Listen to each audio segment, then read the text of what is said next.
This conference will now be recorded.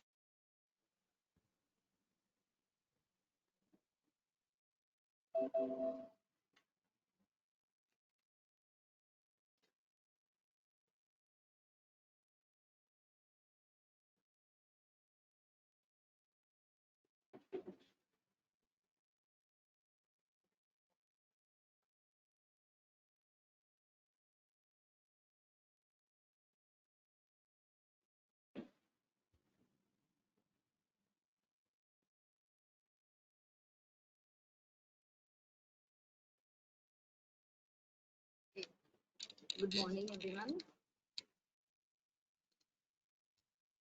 Okay, I hope previous class you remember regarding the anatomy and physiology of salivary glands.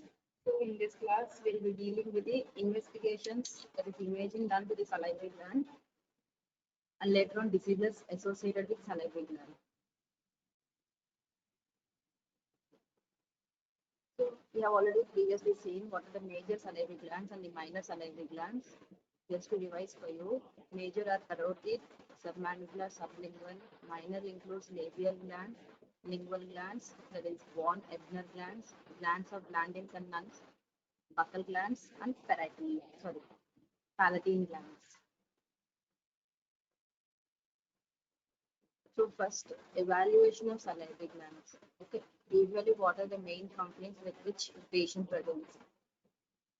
Acute intermittent generalized swelling. So in this patients, in this case, the patients present with intermittent generalized swelling. So the whole gland will be swollen, but it will be intermittent. Which are the cases in which the patients present with acute intermittent generalized swellings are sialolithiasis, stricture or stenosis in the duct, and recurrent juvenile parotitis. Next is acute generalized swelling. In this case, the patient presents with generalized swelling, like in infection. Either it might be due to viral or bacterial. Next is chronic generalized swellings. In autoimmune diseases like Sjogren's syndrome, in cirrhosis, cystic fibrosis, sarcoidosis, patients present with chronic generalized swelling. So discrete swelling. Discrete swelling we can either locate in intrinsic tumor, whether it is either benign or malignant, or extrinsic tumor, or a cyst, or a lymph node. So some patients also present with dry mouth. Okay, in cases of Sjogren's syndrome, post radiation, because whole gland will be fibrosed and no saliva will be secreted.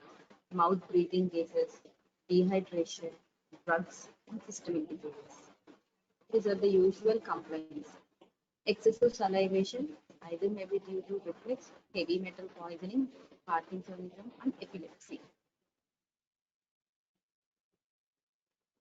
So as you all know, examination of salivary glands is usually, because salivary glands has, if you take a parotid or a submandibular, it has both superficial lobe and a deep lobe and a duct with connection to it.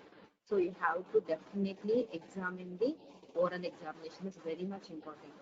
Either it might be an inspection or a palpation, bimanual examination in palpation and oral examination in inspection is a must in case of salivary glands. So in inspection, you have to examine intraoral inspection to see the duct orifice. You all know where the duct opens for both the parotid and the submandibular. So you have to locate the duct orifice and you have to see if any secretion is there from this. If you can note any saliva or any, if you can note any swelling located there or any pus discharge from the duct, you have to see for all this inspection in intraoral inspection. In extraoral inspection, you have to see for the swelling if you find any sinus or any pulsations or discharge, etc. in inspection. In palpation, the both extraoral and the intraoral palpation and the bimanual palpation should be done. So, okay, you found the swelling from either from a carotid region or a submandibular region. First, you have to make a note of differential diagnosis of the swelling. Just you have to remember the anatomy of the region and then you have to note the differential diagnosis of the diseases present in that region. Okay, so in case of a carotid lesion, if you find any unilateral swelling, so these are all the differential diagnoses you should get into your mind. So you have to rule out one by one.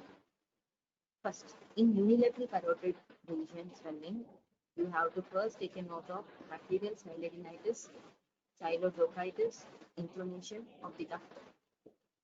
Either it might be a cyst, might be a benign neoplasm, a malignant neoplasm, or a lymph node.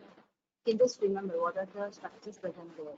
What are those present? It might be from the parotid gland or a parotid lymph nodes. Beneath that will be masseter muscle and then the temporomandibular joint and the osseous structures present there.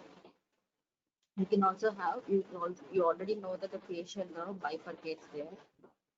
So it might be some tumor from the facial nerve or an aneurysm from the present there. So intraglandular lymph node, masseter muscle hypertrophy, lesions of itches and osseous structures. In case of bilateral we should make a note of again bacterial sialagenitis or viral sialagenitis, autoimmune disease like Sjogren's syndrome is bilateral, alcoholic hypertrophy, medication-induced hypertrophy, either iodine or heavy metal, HIV, masseter muscle hypertrophy, accessory salivary glands may be present, and temporomandibular joint related. In the bilateral swellings present in the parotid region, differential diagnosis. So coming to submandibular region, unilateral. Most probably the same differential diagnosis occurs in case of the gland. These are bilateral sialagenitis, sialodrochitis, fibrosis, cyst, benign neoplasm, and malignant neoplasm. Coming to bilateral, bacterial sialagenitis, Sjogren's syndrome, lymphadenitis, branchial cleft cyst, space infection. So first we will have a brief note regarding the imaging. What are the imaging modalities, and then we'll go with the diseases. So imaging modalities, plain radiography. Plain radiography is useful in cases of calculus. Okay. Now, what are the views in which the plain radiography is taken in case of a parotid or a submandibular calculus? So in case of parotid, you have to take intraoral view of the cheek, lateral oblique view and panoramic view. Panoramic view is it has a wide view which includes the soft tissue also. Okay. Submandibular radiography is lower 90 degrees occlusal or lower oblique occlusal view, lateral oblique view or panoramic view. Okay, these are the views taken. Other investigations are sialography. In case of sialography, there is again conventional sialography, MR sialography or CBCT sialography, that is cone beam CT sialography, computed tomography sialography. Next is most common investigation done apart from the routine investigation. These are the special investigations only done for the salivary glands. Okay, most common special investigation is ultrasound, obviously, which is available everywhere.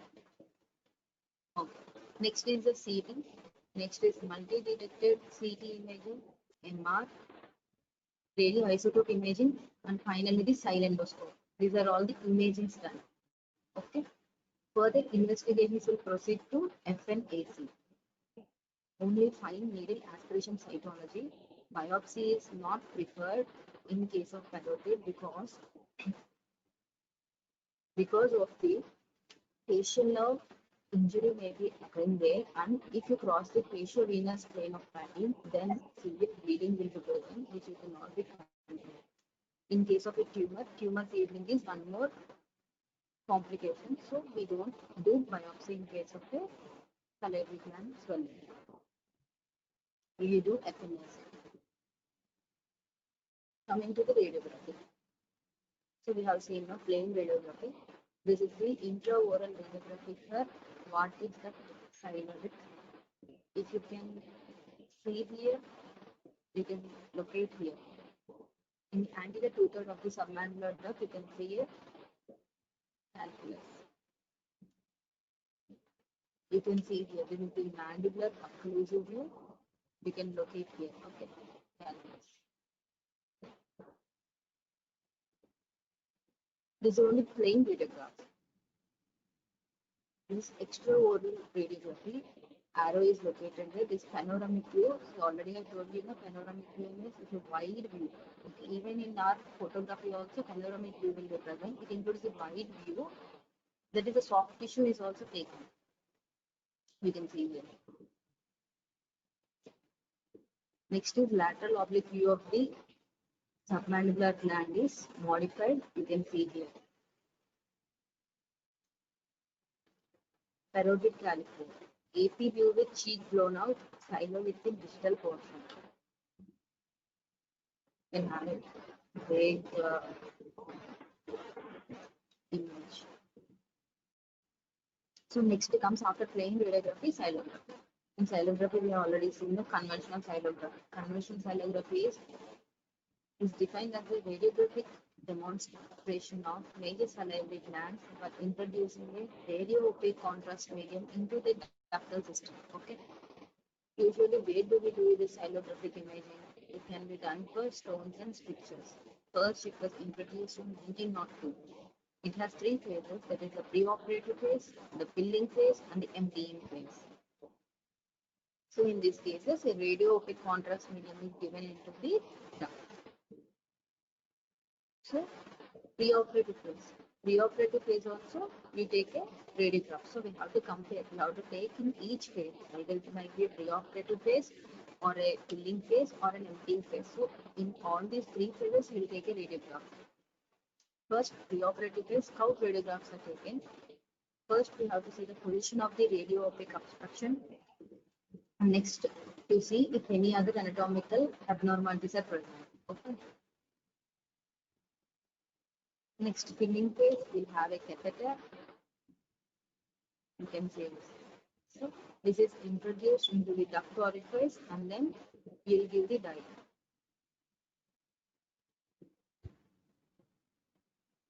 You can see here. See, first the duct orifice is identified and then, so this is the parotid and this is the submandibular. You know the location where the duct is opening. So in submandibular, as it is near in the floor of the mouth near the frenulum, so you have to locate the first duct orifice. You might not locate in every case, but in any pathology case, you can locate it. And then you'll pass a catheter and then the dye is introduced. First, you have to dilate the duct orifice because it's very, very less than.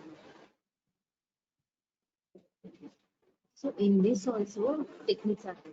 You can either go with a simple injection or a hydrostatic technique or a continuous infusion pressure monitor. Okay. So in this techniques you will give the and you will take again filling phase radiography. Radiographs are taken at two different views at right angles to each other. So simple injection technique, it can be oil-based or fat-based contrast media. Gentle hand pressure till tightness or discomfort is felt. So very less dye is usually used. That is in parotid you take 1 ml, in submandibular you take 0.8 ml. It is usually simple and cheap. Coming to hydrostatic technique, aqueous contrast media is overhead reservoir under the force of gravity. It is simple, inexpensive. Third is the continuous infusion pressure monitor technique. Here, the aqueous contrast media on the ductal pressure monitor, no damage or overfilling to the gland is done, independent of patient response. It is a complex equipment and it is a time-consuming process. So finally, emptying phase. Okay, you have done pre-filling, you have done filling phase, you have to do this emptying phase. In emptying phase, we remove the cannula and the patient is asked to rinse. Okay. You also know lemon juice increases the salivary secretion. So lemon juice is given so that the dye which is present in the duct is excreted out. So that total dye can be emptied. After this is done, emptying phase radiographs are taken. You can locate here the duct and the branches. Okay, this is the superficial layer, this is the deep layer. Okay, all the branches of the submandibular gland. So we have dealt with sialography. So now we'll know about the contrast agents which are used in sialography. It can be iodine-based or oil-based solution. Coming to iodine-based, ionic active solution, nitrosate that is urographin or metriosate that is triosate. Non-ionic active solution are homeopathic, ionic solution. Oil-based solutions used are iodized oil that is lacrimal, water insoluble organic iodine compounds, pantopy. These are the contrast agents used in sialography. So what are the indications? I have already previously said, no, if you see any case of calculi, okay, and next, you see extent of ductal and glandular destruction in cases of stricture or any stenosis you know, to determine the extent of glandular breakdown and through assessment of function. So obviously contraindications are allergic to iodine compounds, any acute infections, should not do the sialography because the dye increases the infection rate. And any calculus close to the ductal opening, it's no use in doing this because the dye will not pass close to the calculus.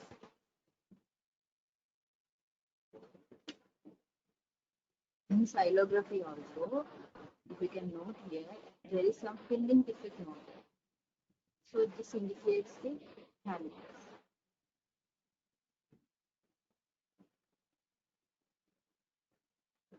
So sialographic appearance of SIALADENITIS. If you can see here, sialoctasis, that is a dilation of the ducts. Okay. All these dots and this all are sialoctasis. It's not seen in the normal ducts of gland. So CBCT imaging. This is cone beam CT imaging. Useful for evaluating structures in and adjacent to salivary gland. Cannot resolve soft tissue densities. Minimally calcified sialoids will be well depicted here. 3D visualization is possible in case of cone beam CT. Uses of 3D imaging. So you can see it. With this help of 3D imaging, we can know the exact location and everything, and it is very accurate. You can see here.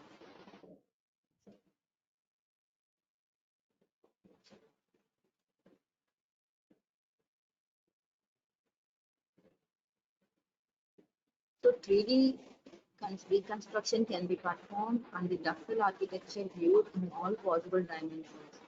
Information about measurements and location of sialoids will be well known here. Highly reliable technique for identifying both radio-opaque as well as radiolucent sialoids and ductal structure. Less exposure dose and cost effective.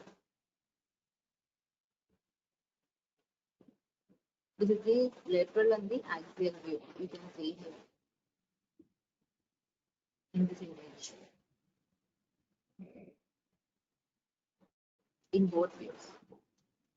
Coming to CT. In a salivary gland swelling, if you want to note some bony structures, etc., like any sialoids, etc., go for a CT. If you find any, if you have a doubt of a malignant or a benign tumor, and you have to know the soft tissue extension, etc., as you all know, the MRI is best in soft tissue, go with an MRI. Okay. So, CT is useful for evaluating salivary gland pathology, adjacent structures, and proximity to facial nerve. Calcified structures are well visualized in CT. In case of abscess, there will be hypervascular wall is also evident here. Definition of cystic walls and contents. Osseous erosions and sclerosis are well visualized in case of CT. You can see the sialoid and the duct, dilated duct proximal to it. Okay, this is the stone.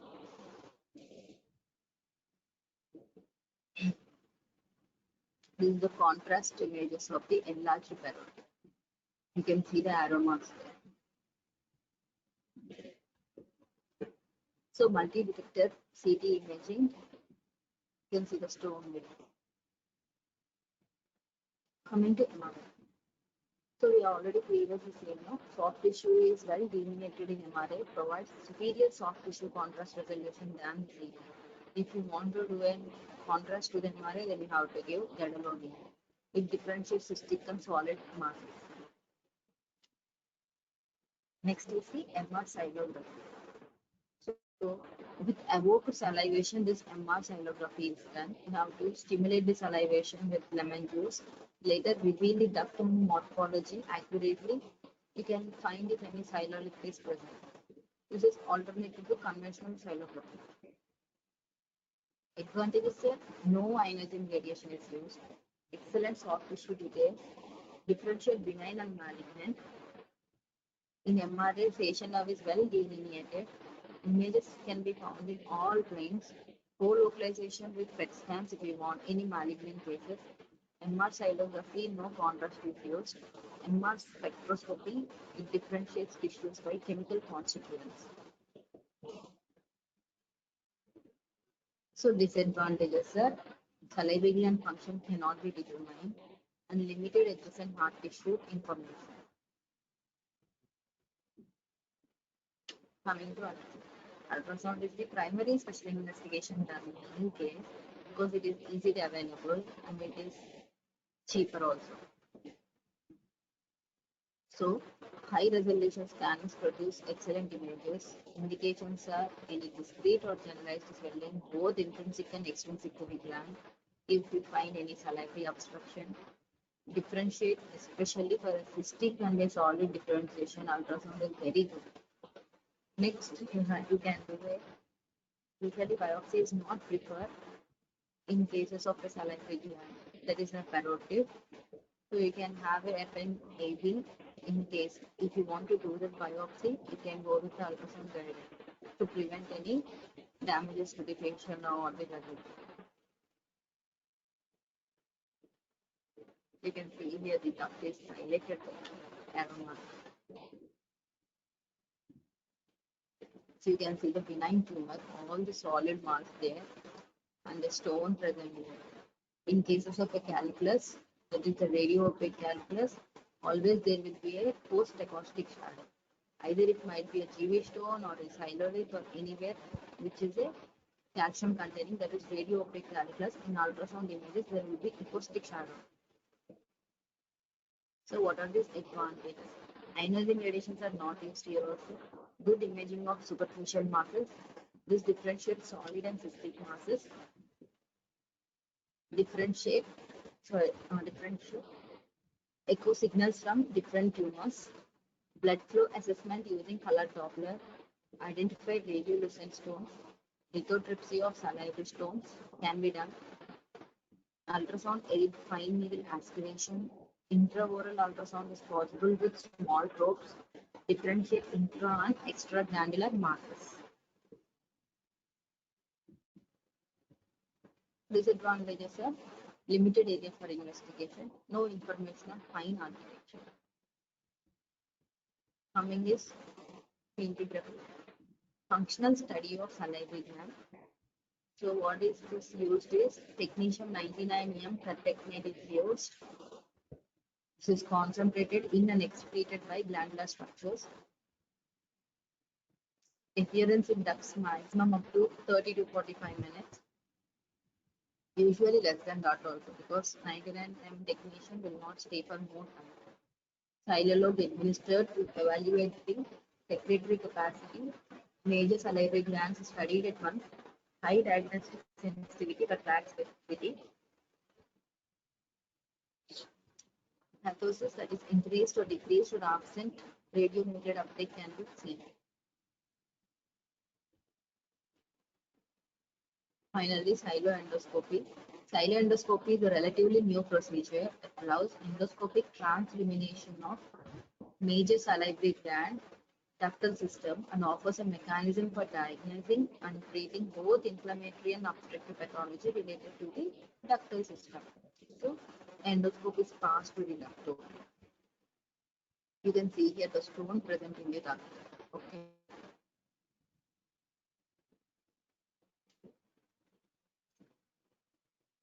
So, in each cases, which images are very important. In case of a sialolithiasis, it's if radio opaque or radiolucent or mucus plugs are usually found.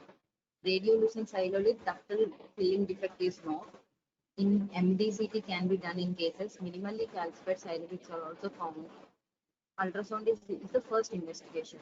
More than 2 mm as echo then spots with acoustic shadow. I already previously told you, acoustic shadow will be present in a radio opaque stone. This is submandibular calculi. You can locate there some filling defect. And here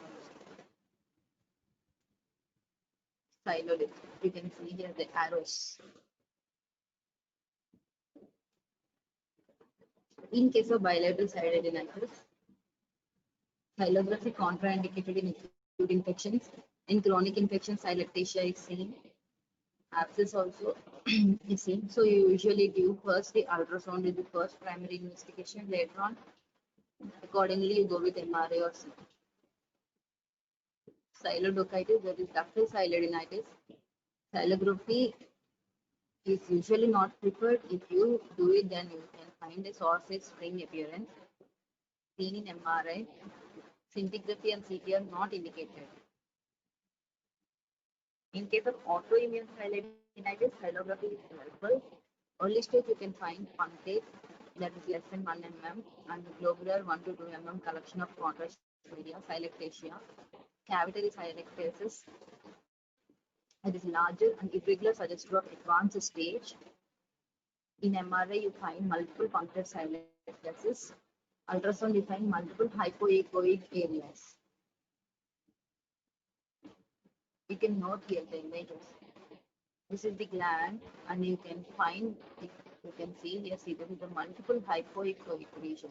Okay, this round hypoechoic region. This is sialactasis. In case of MRI also, you can see here multiple lesions. Okay. This indicates autoimmune chronic salivary gland diseases. Sialadenosis, it is a non-neoplastic, non-inflammatory enlargement of parotid gland. Sialography, there will be enlargement or normal appearance. CT or MRI, if you do, then it is straightforward restriction but are non-specific in case of sialadenosis. Coming to cystic lesions, as we usually know, ultrasound is the first which differentiates cyst and the solid masses. So first we go with an ultrasound. Next, well circumscribed high signal areas on T2 weighted MRI can be seen in case of cystic lesion. You can see here the arrow marks in the first picture, ultrasound. Cyst.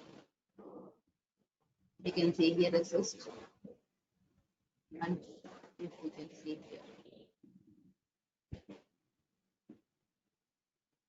This arrow marks.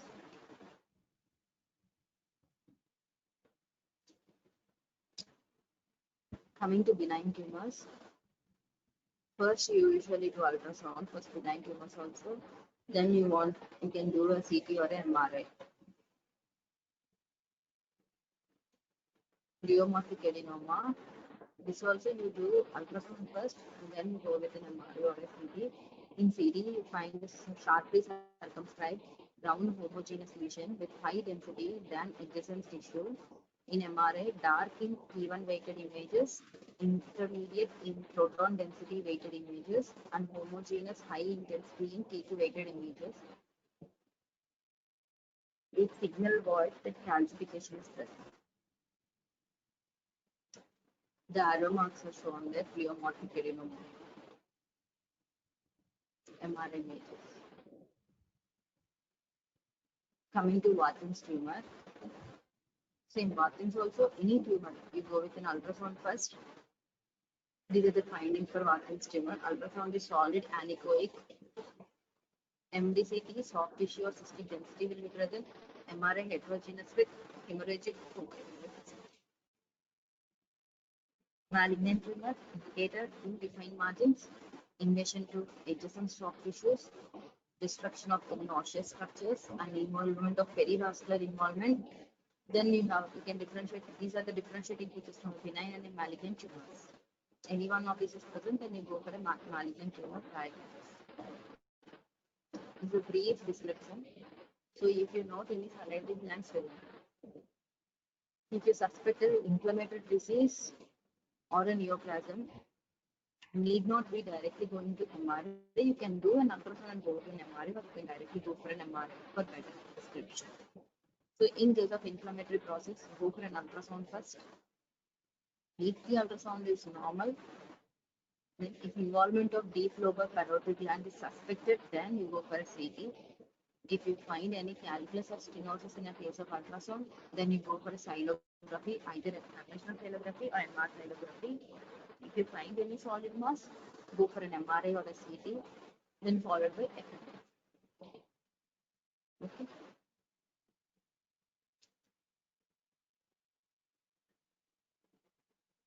Now we'll have a brief discussion regarding some of the diseases involved in the parotid gland.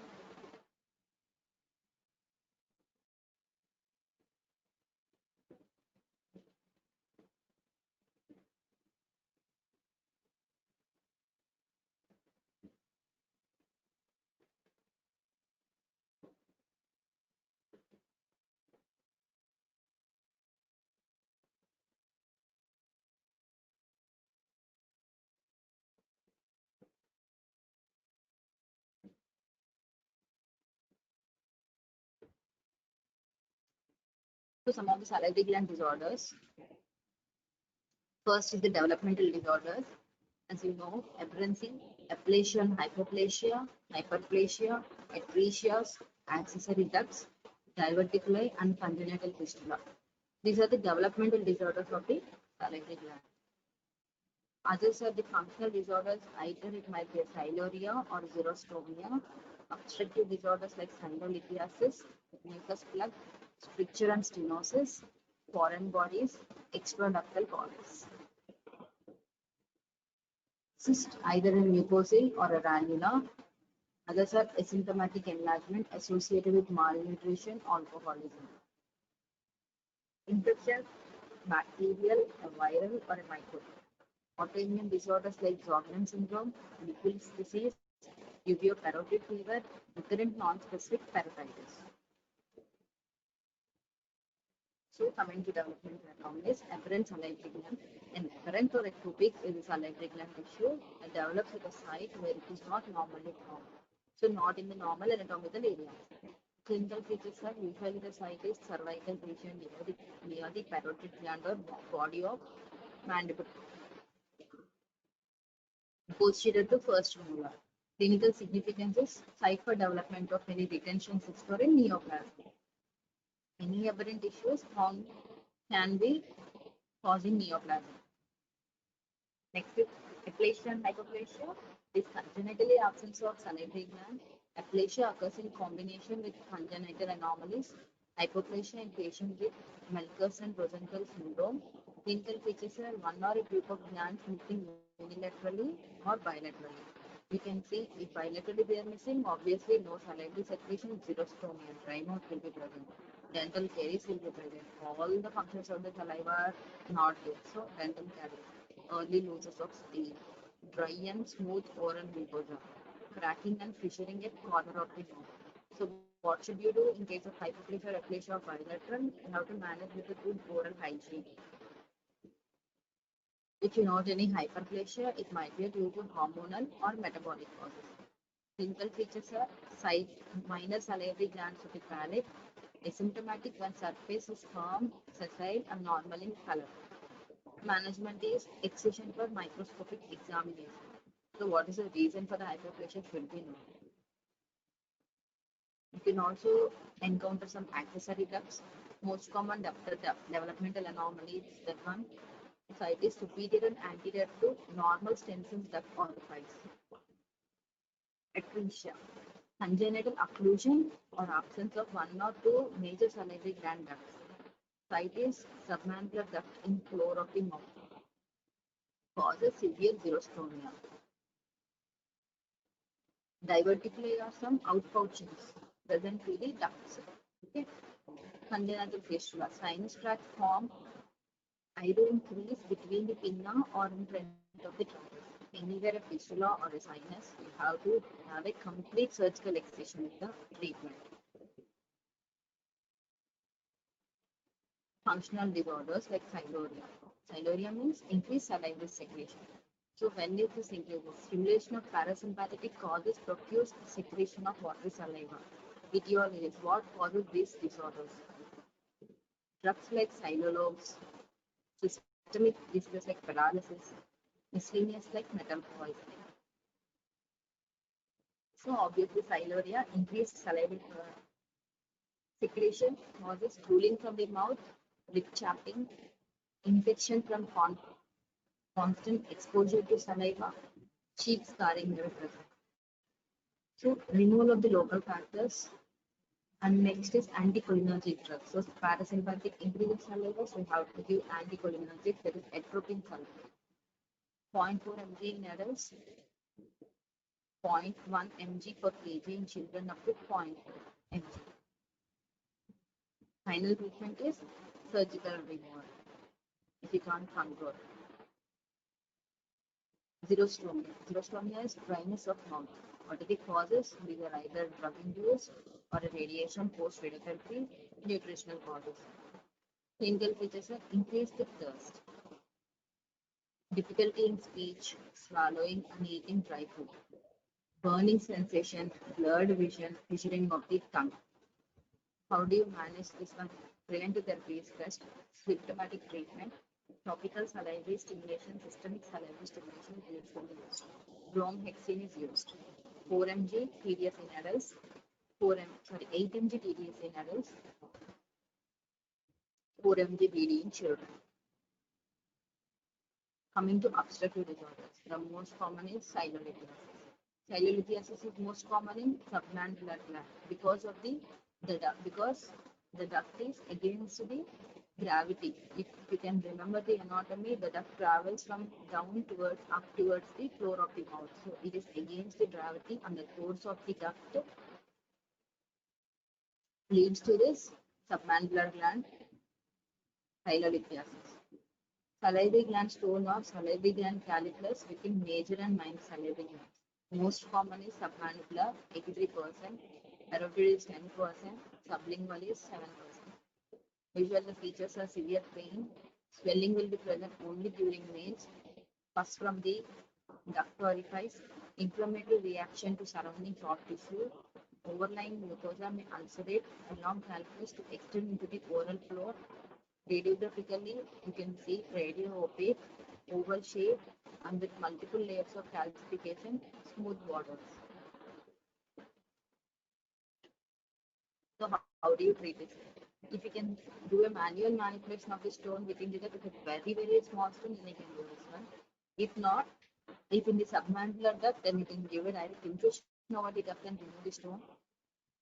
If multiple stones are present on the duct and the stone is very near to the gland, then you have to go for a gland excision. If any acute infection is present, go for an antibiotics. Next is the mucus flex. Incompletely mineralized sialolex forms this mucus flex. Even in case of sialoid, the gland can be hard. Okay, it should not be mistaken with the neoplasm. So this is the stone.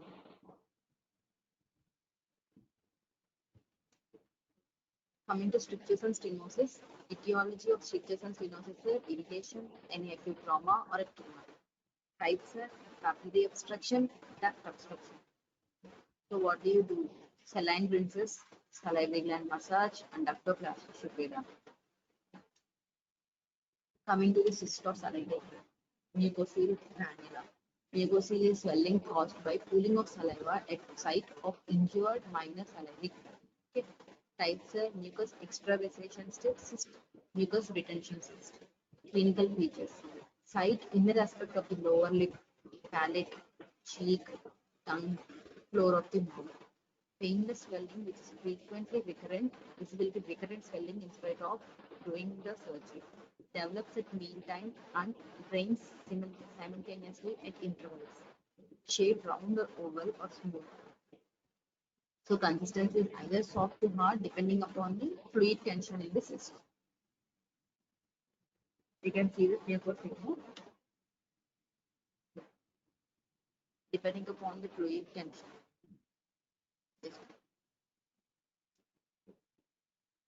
what do you treat? You have to complete exercise cyst, and before excision, you should tell to the patient that this is recurrent. Under local anesthesia, injection steroid and cryosurgery can be done. Coming to ranula, it is used for the mucosis occurring in the floor of the mouth in association with ducts or submandibular or sublingual gland. Ranula can be superficial or a plunging ranula. Clinical features are site is floor of the mouth on side of frenulum, unilateral bluish swelling, shape is spherical or dome shape, only top is visible in case of a plunging ranula. So it is a cross fluctuation will be present. Fluctuation transigmination will be positively, brilliantly transigminant. On aspiration, you know the mucus secretion of sticky clear fluid will be present. Slowly enlarging swelling on side of the floor of big ranula may cause difficulty sleep or eating. Plunging ranula is when intrabuccal ranula has cervical prolongation. It is called deep or plunging ranula. It is located along post border of mylohyoid muscles in submandibular region. In case of ranula, as it is very large, complete excision might not be possible. If possible, can be a surgical excision, including portion of the surrounding tissue. If it is not possible, usually because of its huge swelling, then marsupialization is done. That is, the cyst is open and the contents are emptied, and the walls of the cyst are removed, and the remaining walls are sutured to the surrounding tissue, everted and sutured, so that recurrence will not occur. You can go with a partial excision or marsupialization. If we can see here, granular bluish. You can see the swelling. Next is the infections. Mumps, contagious viral infection caused by paramyxovirus. Clinical features are unilateral and bilateral swelling of salivary gland, fever, malaise, anorexia, tender and pain on eating sour food. Involved gland continues to enlarge for 2 to 3 days and comes back to normal. Usually, almost all these children will have these viral mumps. Complications are nephritis, otitis, meningitis, encephalitis. This is usually self-limiting disease. MMR vaccine is given. Systemic corticosteroids are used. You can see this unilateral and bilateral mumps. Bacterial infection causes a staph aureus or staph viridans. Clinical features: site is unilateral involvement of parotid, adult fever, pain at the angle of jaw, elevation of the ear lobule, any swelling in the parotid region elevates the ear lobule. Might be a benign or a malignant. And cervical lymphadenopathy is present. So management includes oral hygiene, soft diet, IV fluids. If more infection is present, parenteral antibiotics can be given. If more abscess or pus is found, then you can go with the first ultrasound guided aspiration. Further surgical drainage is done. Parotid abscess is one abscess where we should not wait till the fluctuation is seen. Okay, you have to go for early drainage. Can be a guided drainage or open drainage.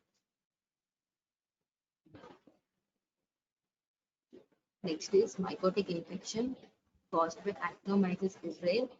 Types are primary descending glandular inflammation. Infection penetrates from mouth into gland and affects it entirely. Secondly, when transferred to gland from tissue surrounding non-tender, non-fluctuant, indurated lesions with formation of multiple fistulae with discharge of sulfur granule. Anywhere actinomycosis, that mycotic infection with due to actinomycosis will be having multiple fistulas and discharge of sulfur granules. Sulfur granules we can note in the X-ray also. Multiple lesions will be present. We have to first have a diagnosis of actinomycosis. Coming to autoimmune disorders, Sjogren syndrome, chronic inflammatory disease that predominantly affects salivary lacrimal, and other exocrine glands. It was first described by Henning Jogren in 1933.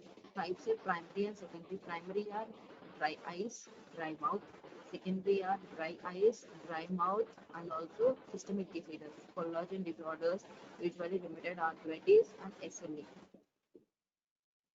associated with all this. You can see a dry and fissured tongue, unilateral benign lymphoepithelial lesion. Clinical features. Middle-aged and female are more commonly infected. Xerostomia, soreness and difficulty in controlling dentures, pus from the duct, difficulty in eating and unpleasant taste. Unilateral and bilateral enlargement of the parotid gland is seen. Frothy saliva, severe dental caries, defapillation of the tongue, dry eyes, vaginal dryness, connective tissue disorders, enlargement of the lymph. What are the radiographic findings? Snowstorm appearance, in some cases cherry blossom appearance is seen. Management is symptomatic management according to the each symptom. Ocular lubricant in artificial tears are given, coating methyl cellulose. Saliva substitute should be given. Oral hygiene should be maintained. In case of enlarged glands, surgery can be done. Coming to Mikulicz disease, symmetric or bilateral chronic painless enlargement of lacrimal and salivary or salivary glands has inflammatory characteristics. Clinical features are women in middle and later life. Site is unilateral or bilateral enlargement of parotid or submandibular gland. Other features are fever, URTI, occasional pain, xerostomia, diffuse poorly outlined and enlargement of the gland. In this management, you can go with the surgical precision.